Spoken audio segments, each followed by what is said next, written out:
وہ اپنی قوم کے لوگوں پر بادشاہ ہوں گے۔ ایک مرتبہ نبی رحمت نور مجسم صلی اللہ علیہ وآلہ وسلم ام حرام رضی اللہ تعالیٰ عنہ کے یہاں تشریف لے گئے۔ آپ صلی اللہ علیہ وآلہ وسلم نے وہاں کچھ دیر نیند کی۔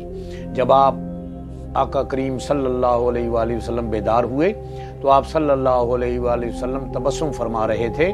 ام حرام نے پوچھا، یا رسول اللہ صلی اللہ علیہ وآلہ وسلم، تبسم یعنی مسکراہٹ کی وجہ بیان کیجئے گا۔ رسول صلی اللہ علیہ وآلہ وسلم نے فرمایا، میرے سامنے میری امت کے ایسے لوگ پیش کیے گئے جو دریا میں سوار ہو کر راہ خدا میں جہاد کریں گے اور وہ اپنی قوم کے لوگوں پر بادشاہ ہوں گے۔ میں نے عرض کیا، یا رسول اللہ صلی اللہ علیہ وآلہ وسلم، اللہ رب العزت سے دعا کیجئے کہ مجھے ان میں سے کر دے۔ آپ صلی اللہ علیہ وآلہ وسلم نے فرمایا، تم ان کے اول لوگوں میں سے ہوگی۔ چنانچہ حضرت ام حرام رضی اللہ تعالیٰ عنہا اپنے شوہر عبادہ بن صامت رضی اللہ تعالیٰ عنہ کے ہمراہ امیر معاویہ کے زمانہ میں دریائی جہاد میں عاذیہ تھی۔